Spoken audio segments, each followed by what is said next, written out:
Hey, what's up, my fellow parents? Hey, Jordan and I really care about you. We really care about this podcast. It's a big part of our life. So I think we've been doing this, I don't know, somewhere around 2 years. So we get together and we talk, hey, and we ask ourselves, like, what do people want to hear from us? Like, what would be helpful? What would be encouraging? What would be helping people to be the best version of themselves? And I think you're going to love today's topic. I mean, we're going to talk about something we all relate to, Jordan. Let's talk about stress and all this, how stress is impacting us and the stressful parts about being a modern parent. Right. I mean, I think a lot of folks kind of want to maybe know what those are so we can try to avoid them, or not necessarily avoid them, but help steer them in a healthy direction. Because right now, sometimes it's like when you play life by just taking it day by day, sometimes it can overtake you and you're like, oh my gosh, I haven't even had a chance. But like sometimes on like a Sunday when we plan for what's our meals going to be this week, what are we going to do for, groceries and, meal plan or financial plan, then we can get ahead of it. And so that's kind of what we're doing, right? We're looking at what the problems are from what the stats say, and we're going to try to get ahead of it so that it doesn't cause problems anymore. And on that note, if anybody has any ideas, let us know, you guys. We would love to know and talk about random topics, whatever you want to bring up. Please reach out to us on social media, email us, and tell me what do you want to hear from us. We love hearing from you, no matter what country you're in, no matter where you're at in life.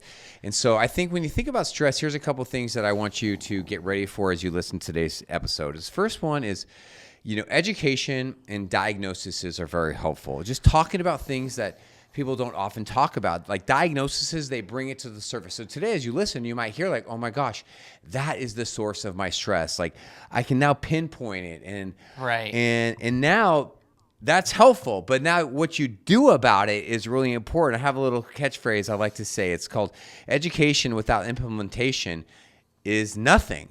So like if you're going to be educated about your stress or about the stresses of parents, I want you to do something about it today. Make today like a life-changing day where you're going to kind of recalibrate yourself. You're going to get back into a good spot. You're going to make some commitments, and you're going to be you're going to manage your stress better and move stress out of your life. Yeah. It's like another saying is like knowledge is power. Well, knowledge is potential power, right? You can know everything you want, but if you're not going to do anything about it, then it's not powerful at all. But if you take that knowledge and like, no, I'm going to use that to change my life, then it becomes powerful.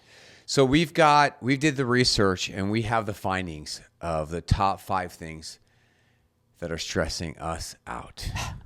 And we're going to tell you what the research and all the smarty pants nerds and researchers have told us. You think it's like a messy house, like Legos, like just everywhere, right? It's not in the top 5, but it's up there. Is it my kids just won't brush their teeth enough and they're getting cavities, and now my bills are going up because the dentist doesn't pull their dang cavities out because they won't brush their dang teeth. I don't think that having teenagers steal your hangers is on the top 5, but if I was writing this, that would be on there. Like, seriously, I'm like, what is going on? We have so many hangers in the house now, too. Like, come and look at our closet. Why are you stealing my hangers? Why? Why? Stop it! Grab your own hangers and go to the dollar store. I'll take you right now and touch my stuff. Gosh. Dude, that is so funny. One thing that's really stressing me now is on the list. So my middle daughter, Miley, she just turned 16. So now that she's 16, I'm giving her more responsibility. She's about to get her license. We just bought her a car, a used Honda Accord. Nice. And we set a meeting with her principal that we're going to today at 2 p.m. And so, like, I'm just, I'm emailing her and I'm texting her, hey, Miley, confirming we're on with 2 o'clock today with Justin McDonald. And guess what she responded? Guess what she responded with? What do you mean? Are we on at 2 o'clock today? Something stupid. Something like what? Oh, I forgot. Oh my gosh, I need to go to counseling because like it really gets under my craw. If my teenagers are like playing dumb or they're forgetting or they don't putting stuff in their calendar, I need to chill out. That pisses me off. Yeah, I know. Well, that's because you have expectations. You're an adult. I do. Like, hey, my time is precious, and so is my client's time. If I say I have a meeting at 2, I'm going to show up for them, and you expect your kids to be there, but they still haven't learned that yet. That like being tardy is more than just getting like a tardy slip at school. I know. All right, so these are not the top 5 things that stress us out, but let me just give you a couple interesting stats. All right, Okay. you ready? I'll go. Yeah. This is speed stats. Okay. Speed stats. All right, 66%. That's a lot. That's 2/3 of parents say parenting is harder today than it was 20 years ago. All right, not a big surprise, right? I mean, I'm going to pick this one apart, though. How do parents today know, I know. what it was like to parent 20 years? I mean, Right, I'm going right. to select yes, too. If they're Yeah. like, do you think parenting today Yeah. was harder than 20? Yeah, because there's Yeah. technology. But, I mean, do they really know? That's Hold on, why, that's I one know. re- Hold on, I have a Oh, 20-year-old. okay. Okay, so I have here a we go. 20-year-old What and a would you- 6-year-old. Okay. Oh, but you're right. You'd have to ask somebody who's got like 7 kids, who is parenting like, yeah, good point. That's a good pick. Like, how would you know? Were you parent? You were a parent in the 90s or 2000s? Right. right. This, although it was a Pew Research study, so maybe they figured it out with some old school parents or something. All right, number 2 stat. 1 in 4 parents report high levels of parenting-related stress that's affecting their mental health. Okay. 25%. Yeah, which makes sense. But I'm going to look at the good side. Hey, 3 out of 4 of us don't have that. Oh my gosh. 3 out of 4 of us are not having mental Are health. fine. We are fine, okay? Dude. Just pour me another glass of wine, Oh my god. throw some ice in it, and I'm fine. Hold on, I can't move on. You got me. You got me, dude. 3 out of 4 parents are not having mental health breakdowns. No, we're good. Now, we may have substance abuse problems or anger issues, but it's not because of that. It's because it's so hot out. Okay. All right. Quick stat number 3. Parents are 52% more likely to experience relationship strain than non-parents. Okay, so that one's like 50-50, 52%. So it's like we're getting the relationship strains no matter what, whether it's kids or because the couple is selfish and they have problems in other, avenues or whatever. It's kind of like, what a stupid stat. It's like, really, half of you Thank are... you. Thank you, Journal of Personality and Social Psychology. That's so eye-opening. I know. Half of us are more likely to experience strain than people without kids. Oh, shocker. Like, it's crazy. But how about this? How many of us experience a deeper sense of life and meaning and purpose? How many of us are going to be happy when we're old and we're crusty grandparents? 1 million%. And we get to just see so much meaning of our life. Quick stat number 4, 62% of parents say, I'm still thinking about what you said. 62% of parents say they get too little sleep, which signifies impacts on their mood, their patience, and their coping skills. True. How's And your that's me today. I am in how's a your bad sleep? mood today. I'm in Yeah. a bad mood today. Are And that's you? because Oh, really? I had a long weekend. We had Yeah. a long road trip. I went straight to work. Yeah. I did an entire day yesterday. I didn't get home till 6 p.m. I left the house at 4 a.m. I went to bed. I got a full night's sleep. Yeah. But I woke up today and I'm still a little groggy and cranky. Yeah. And I know that it's my fault, but I was just talking to a couple about this. I was like, dude, isn't it crazy, like, how important sleep is as Yeah, you get older? it is. Like, we were talking about this dude who has a CPAP machine. I was like, dude, I got to use the breathe right strips to make sure my nose is fine. Yes. I need it all black. I need to make sure the temperature is at this temperature. I want to make sure there's a light soundtrack going on, because if I don't get good sleep, or if you sleep on a wrong pillow and you kink your neck, it can Right. ruin the mood of yourself for the Sleep. next week. Well said, dude. The older you get, you got to start taking sleeping more and more seriously. I mentioned this on this podcast before. One of the best decisions I've made in my life in the last year is I've stopped playing pickup basketball, which I love. And that's the best decision, you're saying. because we meet at the gym at 5:45 in the morning. Yeah. Which means I'm up at 5:10 stretching and just getting ready. Right. But then I've got teenagers, so I'm up at 5:10 in the morning. I'm getting sleepy and cranky McCrankersons at 9 o'clock. And if I want to be a great husband, who my wife's more of a night owl, if I want to be around for my kids, especially during the summer months when they're staying up, I gave up something I loved for something I think I love even more. All right, number 5, so I can sleep and be present with my family. Number 5, quick stat: mothers. Let's talk about moms. You mothers of school age and teenage children. That's the majority. That's the number one person to listen to this podcast. mothers of school-age and teenage kids report the lowest levels of life satisfaction across all parenting stages. Really? Yeah, reported by Princeton. Dude, that's sad. Yeah. I wonder why that is. Because you would think maybe it's because of the changes in our kids and how they're not needing us moms as much anymore, and so they're starting to flock on their own, and so you felt less of wanted by your kids, and you get a little upset about that. Maybe that's why it is. Because I would think you'd get to a stage where you're like, I've nurtured these kids for so long, and now I can see them becoming young adults, and yes, they're talking back to me a little bit more, but now I'm guiding them into adulthood. Now I have more me time. I can go do an activity or a hobby. They're in school. I don't know why it is, but that's sad. I've been doing, I don't know if you've noticed, I've been doing some new things. My team and I have been doing some new things on my social media, and it's going really well. I call them like white top videos, but I'll repost like a really great video that I think is really helpful and positive as a way of just diversifying my pages. You know what I mean? Yeah. And there's a video we're about to post, and I don't know if it's true or not, but it's telling me it's true. It's like, hey, it's this woman speaking about being a mom, and she's talking to somebody else, and she says, hey, did you know what it takes to raise really healthy kids? And the person's like, well, doesn't it have to do with like having a man in the house, a healthy man? And then the woman says, no, what the research actually says, like I said, I don't know if it's true or not, is that one of the best way to raise happy, healthy kids is for the mother to be happy. I could see how that's the case.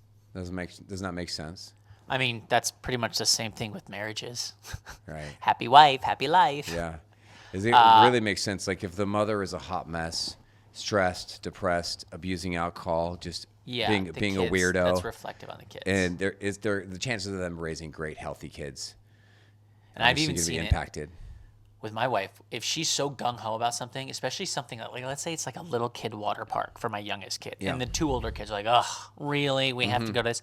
But mom makes it fun. She's playing music. She's like, yeah, this is going to be so fun. They end up having so much fun, right? So it's like if you have that person that is your cheerleader, that is your energy source, that's going to trickle off into the kids, even though they're going to roll their eyes. They're going to look back and be like, man, that was so fun. Mom, thanks for being so cool. And I've shared this with Jordan, and I've shared this with a couple really close friends. But for all you men listening, let me be vulnerable and just tell you a little bit about my brain, my soul, what I think. I feel like one of my callings in life, my purpose in life, is to support my wife's mental health.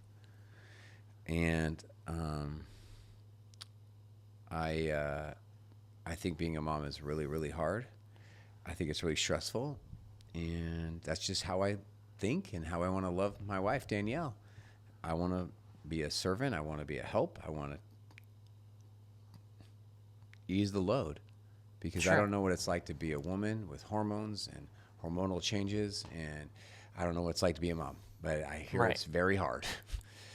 Yeah. I mean, you could even stop by saying, I think my main objective in life is to support my wife with whatever category it is, right? For you, this seems to be the biggest thing that you want to make sure that you grasp. I think that's probably both of our number one goals in life. Is it like maybe to love God, to please God, and to love our wives and serve and please our wives, right? Yeah, that's exactly right. It's a good way to live. It's a great way to live. Yeah, have a healthy relationship. It's so much better than not having one. And, that statement that you said might sound like, oh, yeah, that's no big deal. Or some people might be listening and be like, that is hard, dude. You don't know my wife. You don't know the mental stuff that she's going through, right? Some people might be going through a really tough time right now. Yep. So it's very brave of you to say that and just know that, like, for those guys or anybody going through turmoil or trouble in that season of their marriage, like Sean said on the podcast multiple times, like, you gotta do what you can. You gotta reach out, seek help, listen, pray. I mean, it's not like it's an easy turnaround fix. Right. This is a journey. I mean, this is a life journey.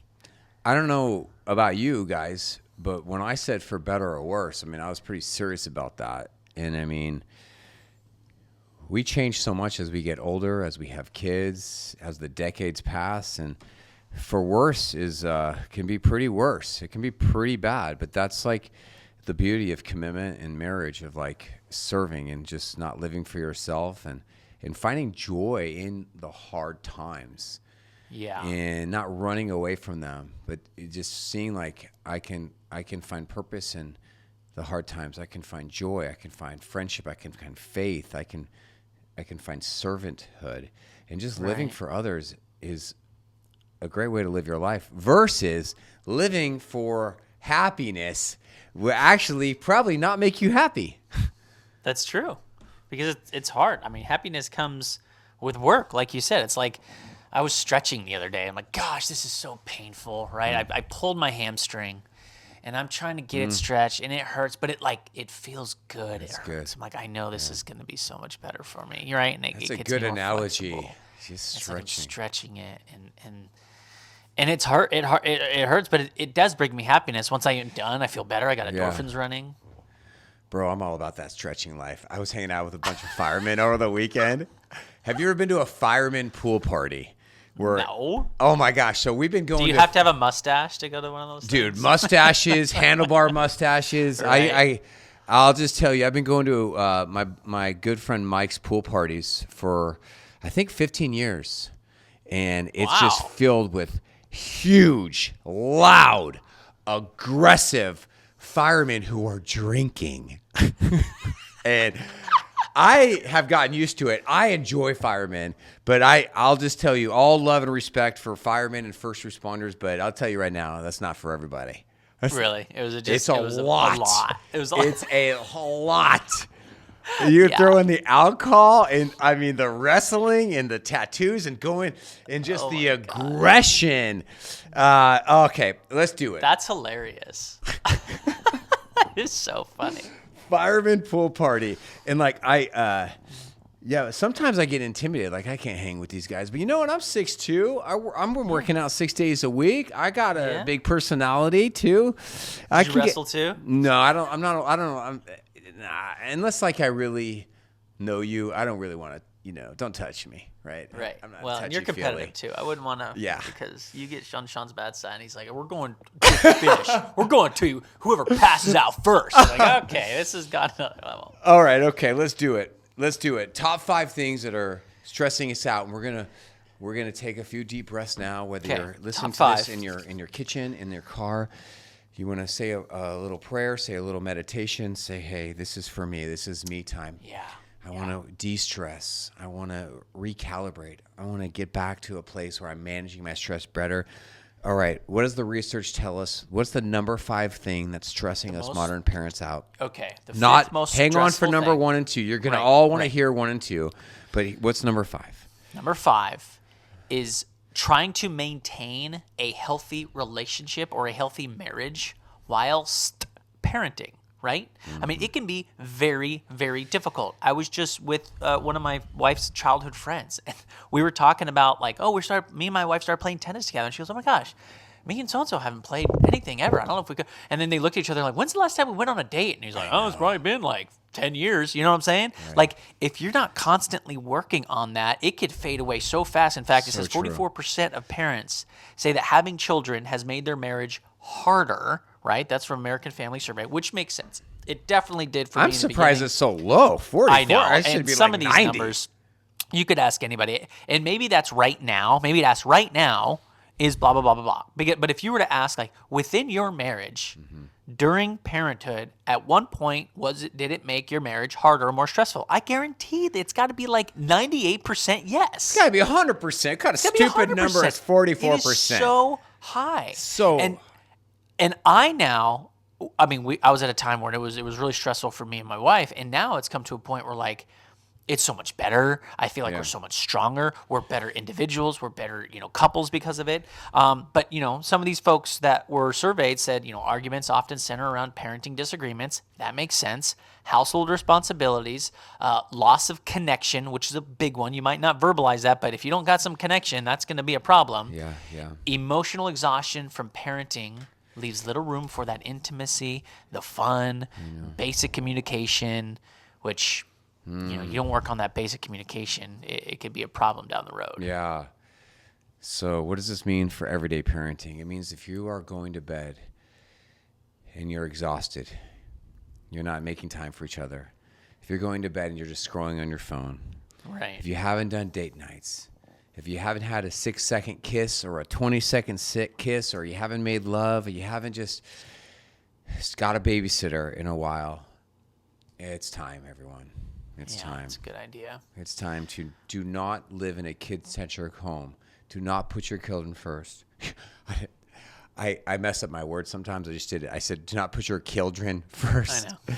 It's okay. That's funny. Children. I know. That's kind of funny. They are children. They kill things.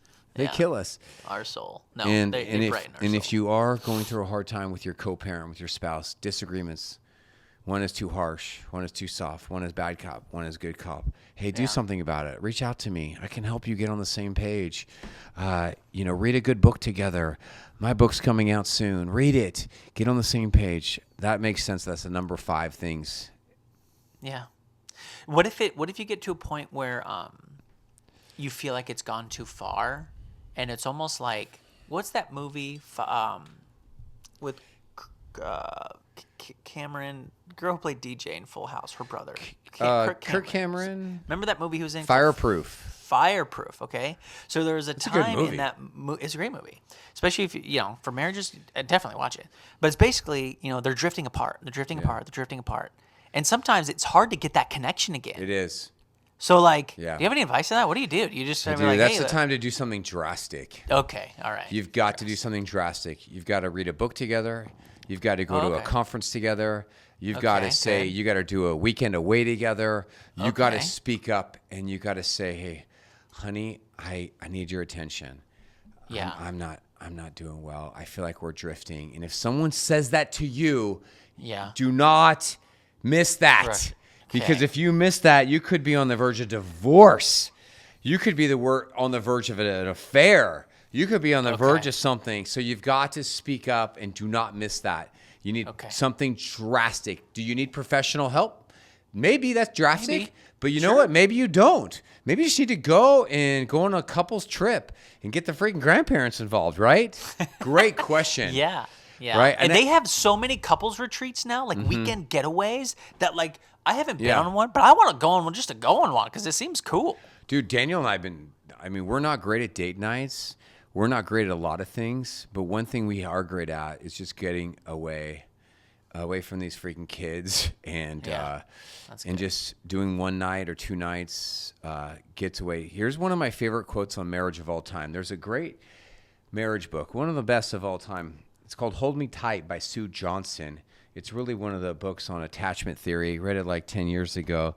So good. And maybe read it twice. And one of my favorite quotes from that book says something like this. I don't have the quote in front of me. It says, marriage is this constant experience of disconnecting and then reconnecting again. Mm-hmm. And I was like, that kind of hearing that, it made me feel good. It's like, that's true. We do get disconnected quite a bit. Yeah. Sometimes Daniel and I are getting disconnected every day. Like right now, we're in a season where we're having a hard time connecting, and we're missing each other a lot. And then but the thing that we're doing well in is we're reconnecting numerous times a day. Oh, that's great. Mm-hmm. I always do an analogy where you're on a roller coaster. You're on 2 separate roller coasters and 2 separate tracks, and I'm on one and my wife's on one, and we're going up at the same time or down at the same time. But sometimes if we drift and one's going down and one's going up, there's that bigger gap. Yeah. And so you want to try to keep it as close good. and tight as possible, like a wavelength. That's good. But sometimes we do drift apart. You're totally right. Like here, let's go back to a true life story. So I sent a group text to my wife, Danielle, and my 16-year-old Miley. And I said, hey, we're meeting with Miley, confirming we're meeting at 2:00 with Justin McDonald today. And she texts me back, huh? What do you mean? And I'm like, Was she messing with you? no.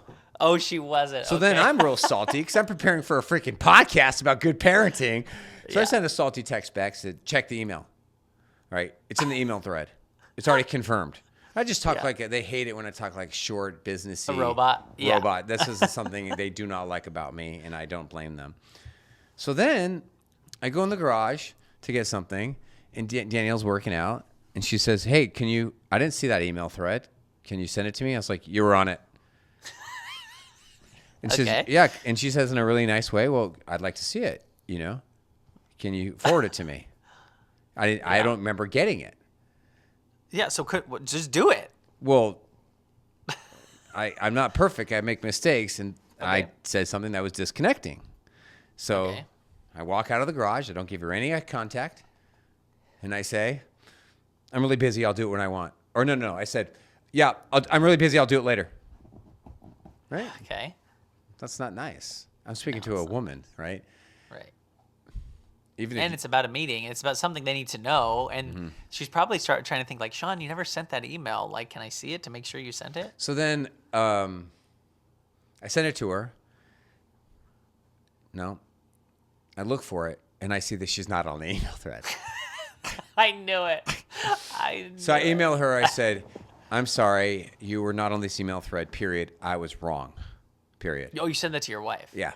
Okay. Because I know that my wife, she likes when I say I was wrong. Yeah. It's like a way of her. It's like there's a book called The 5 Love Languages, an apology. She likes it when I say I was wrong. Yeah, because she has a chart in her diary that says Yeah. how many wins she has and Yeah. how many wins you have. So she gets the win category. I get it. She won So that then one. I go back in the garage because I have our landscaper needs me again, and he's texting me, and she says, real nice. So I'm like, hey, were you upset at me? Did I say something this morning? You seem like you've been short. But you knew the whole time, dude. Well, Okay. I have been short. I have been Yes. not very warm. And I said to her, no, I've just been really, really, really busy trying to prepare for the podcast. And so, see, I'm just like, I'm talking about how I'm not doing well this morning, right? Yeah. But so then I slow down. I walk up to her. I put my arms on her. And I said, hey, sorry if I've been short this morning. I've been really stressed, but are you okay? Yeah. She said, yeah. It's like, okay. Are you feeling better? She's like, yeah. Okay, good. I'm feeling better too. Is there anything else you want to talk about? She's like, no. So I think what I'm trying to do is I'm trying to be a role model of how I did numerous things this morning to disconnect from my wife. But the key for me is that I was able to receive it or repair it. And I think maybe the most important part of this whole story is my wife is ready to receive it, the connection. She may be. And yeah, you took the step to repair. Like, think about if you just dropped it, and let's say it was late at night. It was 8, 9 o'clock, and you just went to bed and didn't address it, and then it's the next day. I've never Something done else- that. Of course not. And then something else happens, and then you're still in a short mood, and then you go another Right. whole day. You go to bed. You wake up. Now it's been a month, 2 months. Now you're drifting even more. Now it's getting even more Roller complicated. So the coasters. fact that you came back in that moment is so important, because if you don't, it can be so much worse. I think, does this sound good to you what I'm about to say? So much of being in a healthy marriage means you going to your spouse and saying something like this. Hey, sorry about that earlier. Are you okay? Is everything all right? And so much of being a healthy marriage means you receiving that well and being like, yeah, thank you. And then having the ability to self-soothe so you can move on quickly. So what I'm talking about is the ability to repair disconnections. Like Sue Johnson said, something like this. Marriage is really about the art and the experience of disconnecting and then reconnecting. What do you think about that? Does that sound healthy? No, it is wise. For some of us, it takes longer to get there, but you got to get there. Which is- right. but And sometimes I have to be prompted to get there. Like, I'm just like, I just need 5 minutes. And it's like, Right. no, come here and talk. No, give me some time. And, Yeah. and it's like, no, get your arse over here. And let's Right. and then it's like me forcing me to come to that conclusion, because I'm a dude. It's going to take me all day. And it's like, come on, we Yeah. don't have time. Right. Yeah, it takes vulnerability of someone being vulnerable, but it also takes self-soothing. Like, get yourself in a spot quickly so you can move on. If you're the type of person that you're going to get highly triggered and then it takes you 3 hours, it takes you 24 hours to move on from your partner's mistake or their harsh word, like, you need to do work on yourself. That's not fair. That's not okay. And I'm just poking at those people right now. Like, do work on yourself so you can self-soothe yourself quicker so you can move on quicker. It's Yes. not fair and not okay for you to be in this spot where you can't move on because of you. Well, and sometimes it's going to be, we'll move on from this topic, but it's like pointing fingers. Like Sean could be like, oh, the only reason I'm in a bad mood is because they didn't check the email. And they can say, well, he never sent the email. Well, they would have, and it's more like pointing fingers. And I would have done this if she did this. And she would have done this if I did this. Yeah. And then it's like, now you're just pointing fingers instead of like turning it around like Sean's saying, like, hey, I keep hitting the mic, sorry, but turn around and be like, hey, I just need to take this big step to be like, yo, I'm sorry. I really feel like if we were to do research to do a whole podcast episode on 5 tips to having a healthy marriage, absolutely this would have to be in the top 5. The art 100%. Of repairing 100%. And recovering quickly. And this is what it looks like. All right, let's go to number 4. Things that stress us out. This should not come as any surprise. So number 1 is maintaining a healthy relationship and marriage while parenting. Number 2, balancing time, schedules, and overwhelm. Oh, really? Okay. So having too busy of a schedule. Exactly. Or maybe not a busy enough schedule. I think some of it too is jealousy. If I see that Sarah and John down the road are just doing everything, they look so perfect, they're everywhere all the time, I don't have anything to do, I sit home and watch Netflix, I'm going to be jealous of that. But that goes to balancing time too, maybe. Exactly what you're talking about. So 56% of parents are saying that they feel rushed or too busy every day. Yeah, that was every day they're Not feeling every rushed. day. That's what it says. Pew Research. Every day they're feeling rushed or too busy. That's actually kind of sad that you are designing your life. You're scheduling your life where you're feeling too busy. Just that cortisol stress level is coming up. And you're doing that because of your sports, because of your calendars, because of your lack of waking your kids up a little bit earlier. So you got school drop-off, activities, meals, chores, homework, schedules. And it's like these parents are saying there's no time to enjoy their kids, enjoy their lives, over-scheduling type stuff. That's maybe it's just me, stressful. but I make it an important part to not do that. Now, when it's summertime, it's different. We only have a limited window before they go back to school. But I do know that, like, when it comes to a week-to-week thing, I schedule my work week heavy during the first part of the week, and then I slow it down towards the end of the week so I have time to, like, just chill before the weekend. But if you're overscheduling, if you're juggling work, I get it. You got a project up at work that you have to present to your boss. The kid's got this homework deadline. You got to prepare a meal. You've got sports to go to. That might be smart to write all of it down. Right? Let's write. Okay, you've got Sarah. Here's her hobbies. Here's what she has this year. Now we have Johnny Boy. Here's what he has to do. What about me? What about my husband? And then just kind of get a list so you can kind of see, like, okay, this is too much. Or, oh, we can add something here. I don't know. Scheduling it out and looking at it can help a lot. I have another tip. Besides a great tip, like you said, a scheduling board. Learn how to say no. Exactly. Oh, is that really it? Exactly. I was trying to think of a catchy way of saying no. Oh, I was saying, just I'm guessing. sorry, son. We already have a birthday party planned for this weekend, and we have this, so we can't do this. I'm sorry, guys. If you look at your schedule, we have 3 parties planned for one day. We're not going to do that. That's a lot. You have to say no to one of them. I'm sorry. We're not going to do flag football, and we're not going to do soccer. It's just too much. You have to pick. Yeah. I'm sorry, guys, we're not going to do year-round sports. I'm sorry, guys, we're not a travel ball family. I'm sorry, guys, we're not going to be doing this. It's just too much. No, the beauty of no. Like, if you are struggling with overscheduling, you might have a problem with no. You might need to rethink how you're leading your family, and it might not be good for everyone involved. All right, number 3. What does the research tell us? The number 3 things that are stressing us parents out. This one I think is really interesting.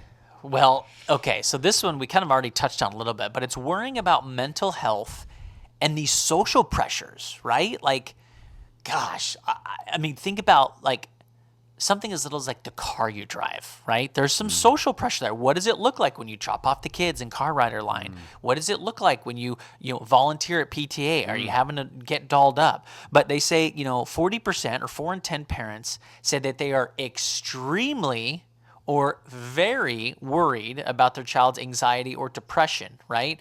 Their mental health as well. So parents feel responsible for protecting their child's self-esteem, friendships, school experiences, social media exposure, all while feeling equipped to fix it. The problem is we can't be the doctor all the time. We can't be the ones to fix all that. We have our own things to deal with as parents. And so worrying about my kids' mental health when I'm trying to figure out my own mental health can be very, very stressful. And the problem, Sean, is I don't have an answer. Like a lot of this stuff, we're just kind of trial and error and hoping it doesn't mess them up. Like if I force my kid to go to summer camp because they keep saying no, but I know how much fun they're going to have, am I going to mess them up when they come back, or are they going to love it? I know. If I don't force my kid to do it, am I going to mess them up because they're just going to stay home and play video games all day? Right. Like this not only has to deal with their mental health, but it's like a chain reaction of mental health for me thinking about their mental health. Right, man. Think about the irony you're actually talking about right now. I think this is what you're saying. The number 3 thing that is stressing us parents out and causing us emotional pain is that we are dwelling and worrying about our kids' stress and emotional pain. Correct. See the irony here? If I don't sign up for the Kids Parent Teacher Association because I want to make sure they have the best grade school they can and I need to be there for everything, is it going to mess them up? Now I'm worrying about their mental health, but I'm going to be more stressed because I have to sign up for this. Plus I have my job. Like my mental health is getting impacted because I'm worried about their mental health. That's exactly right. See how weird this is, everyone? It's odd. You are causing this is not you. We are causing ourselves stress and pain by dwelling and worrying about our kids' stress and mental health. But see how this is not good? Like we want to be a model of health. We want to be their teacher, their mentor. So the more we obsess or worry about our lives, we're not teaching, we're not modeling, we are potentially doing the exact opposite of what we actually want to do. A lot of the times what my wife will do, I've heard her have these conversations multiple times. She goes, hey, do you guys like it when I sign up for what's called Room Mom, where I help the teacher plan events throughout the year? Yeah. Or would you mind if I took a step back this year? And, they're like, no, I like, because when you show up as a parent, they're too cool for us, right? They don't want to say hi. I'm like, I just put in all this freaking work for this dumb school party. Like, do they even care that I'm doing this? So she'll check in. Like, hey, I put in all this work. It seems like you don't care. Do you care? Do you want me to keep doing it? Right. And then it forces the kids to acknowledge it. Yeah. To either be like, no, I really do care. I just have to pretend I don't care because all these kids are just, you know what I'm saying? Right. And then you're kind of helping that bond with your child more. Here's a word for our psychology. The word is ruminate.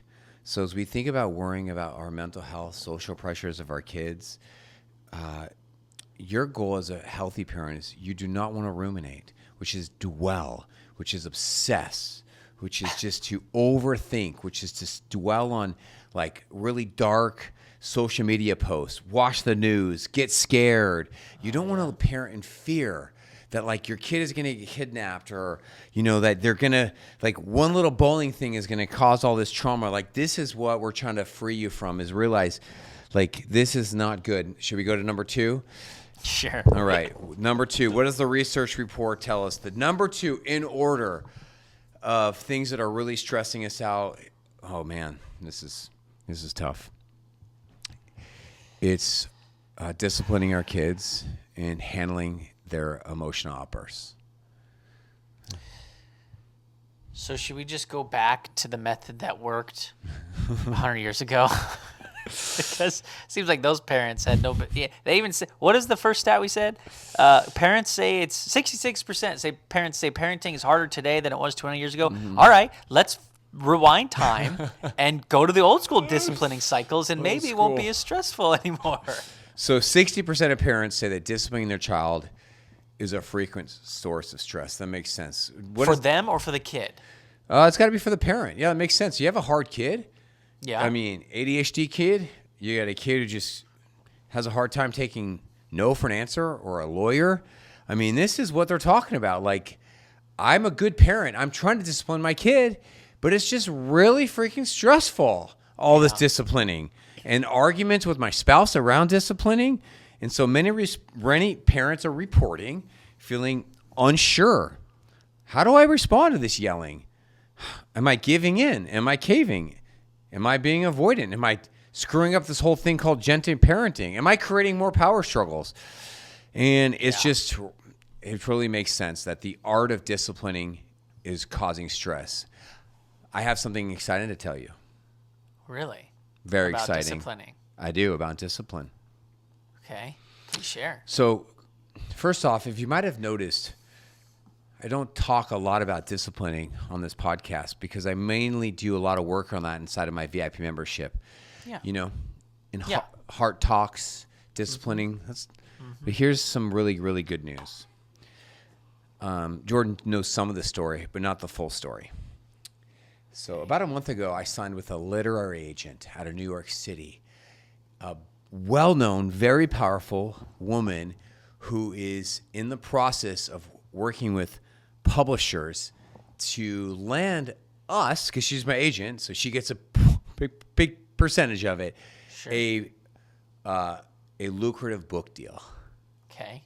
Which is awesome. Congratulations. That is So exciting. So exciting. That is exciting. I don't know what the future holds. I don't even know the title of the book, but it's very exciting. So I have a team, and we're working on this process of getting the book ready to be published and to get a publishing deal.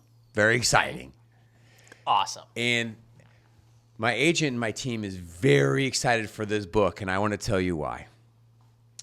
Because in the last 10 years, there's been a lot of amazing women authors who have come out on books about gentle parenting. People like Dr. Becky, Dr. Laura Markham, wonderful authors and people who have talked a lot about attachment theory and good, gentle parenting. Are you familiar with all this? I'm guessing you. Oh, yeah. Yes. I think everybody is. And it's driving everybody a little nuts. Exactly. Yeah. Now, what is happening is that I've always had big struggles with some of the teachings of this, and our clients have too, with this gentle parenting.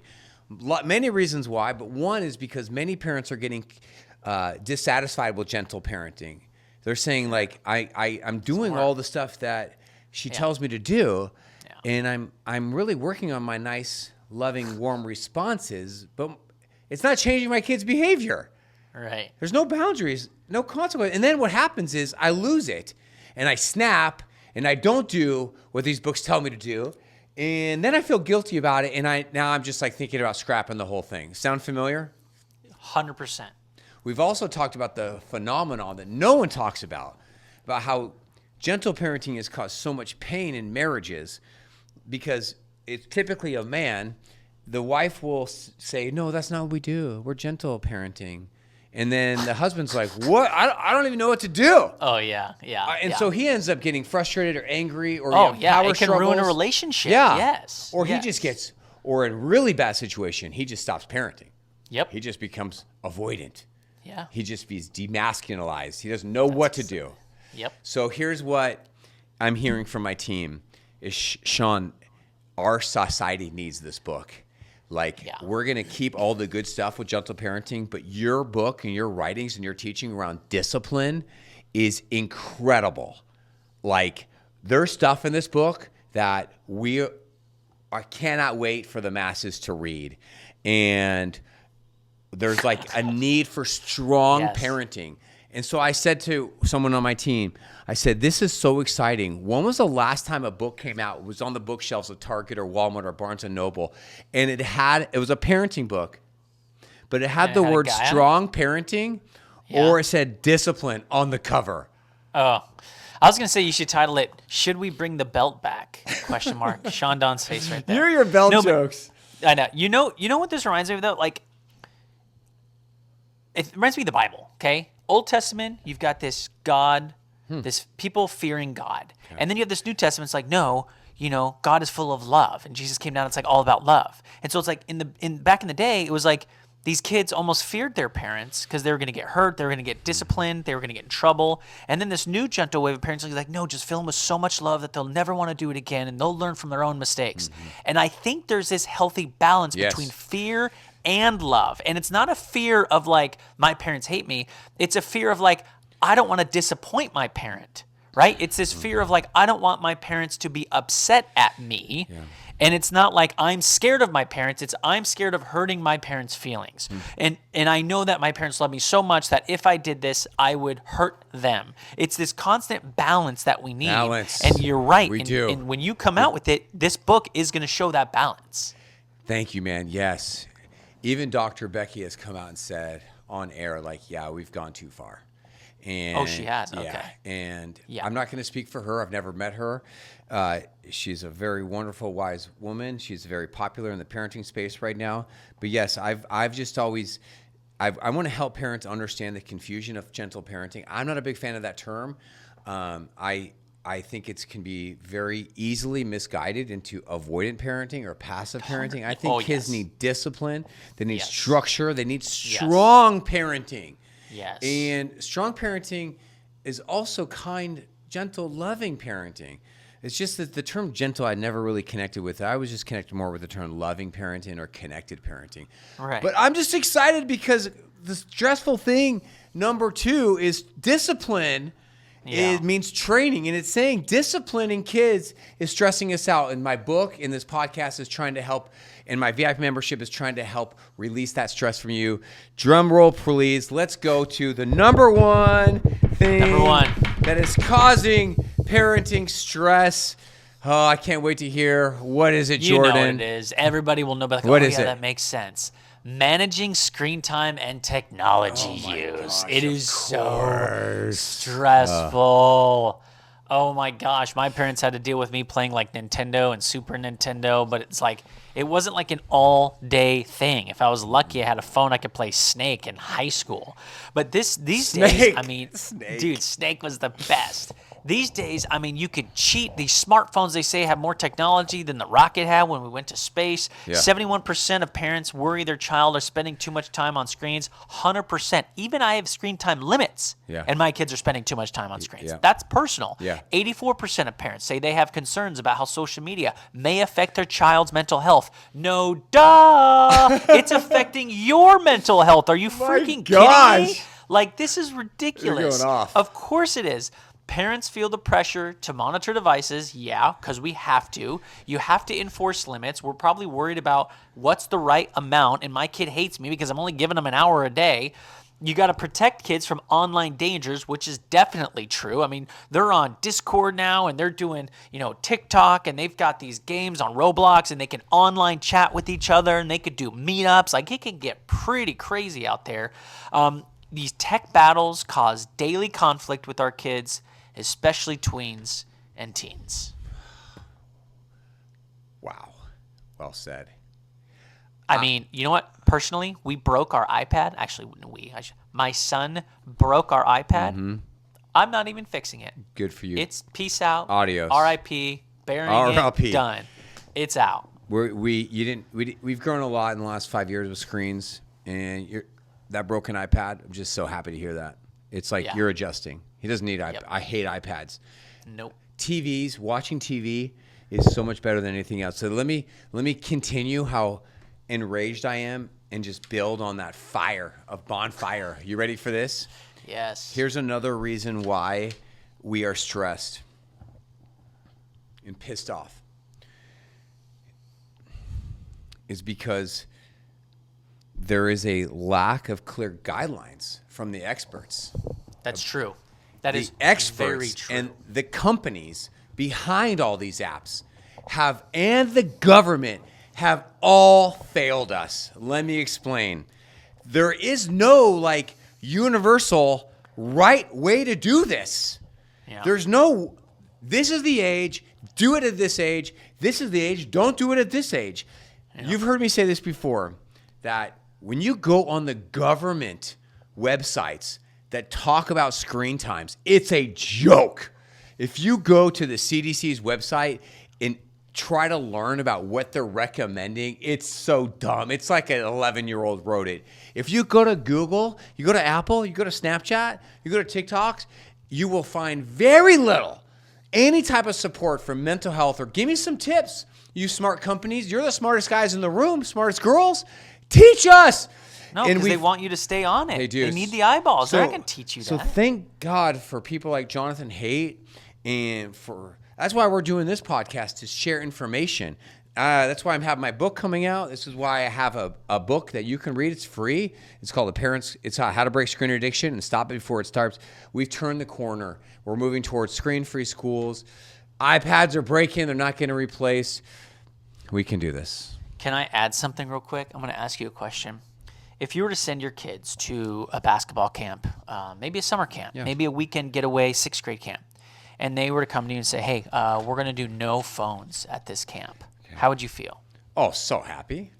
So happy, right? Like, really? You're going to do no phones? Oh, my gosh. Good luck, Sarah. You're going to have someone you're not going to know what to do with yourself because you're always on that phone, right? Dropping your kid off with a no phone policy, to me, sounds amazing. And it truly is. Yeah. If you've ever done it, if you've ever been on a trip with the family, literally kept the tech at home, you'll realize how much more fun your kids are having. They're playing Uno. They're going to play tag. Anyway, I continue my story. There's a big headline not too long ago, giant headline. Texas saw some of the biggest floods they've seen in the history of the United States since we've been keeping records, right? So sad. On TikTok, one of the meteorologists has a kid who's on TikTok, and she was talking to her mom, and her mom was just crying because she was so sad. And the daughter was like, why are you crying? Because this is just so sad. Like, what's happening to these kids at this summer camp? And, the rain came and it just washed them away. And the girl goes, oh, that's because it was a no cell phone camp and they weren't allowed to call for help. Is that right?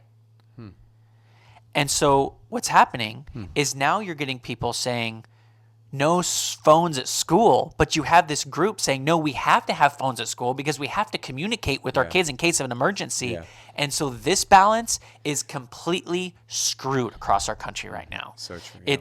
It's such a terrible topic. Some can argue that, like, if you're in a divorce, you have a divorced family and, you want to talk to your daughter and you're not talking to the spouse. And it's like, okay, well, it's good to have a phone then. Yep. And then other people are like, no, phones are so, so you're right, Sean. There is no clear cut answer because everything is so unique. Right. But what we do know is you're right. They cause so many problems and we have to figure out a balance. Yeah, well said. There's a lot of fear-based parents out there. And right. They are afraid of sending their child to school or to without a friend's house right. or to a camp because they're just so afraid. Right. We're going camping this weekend.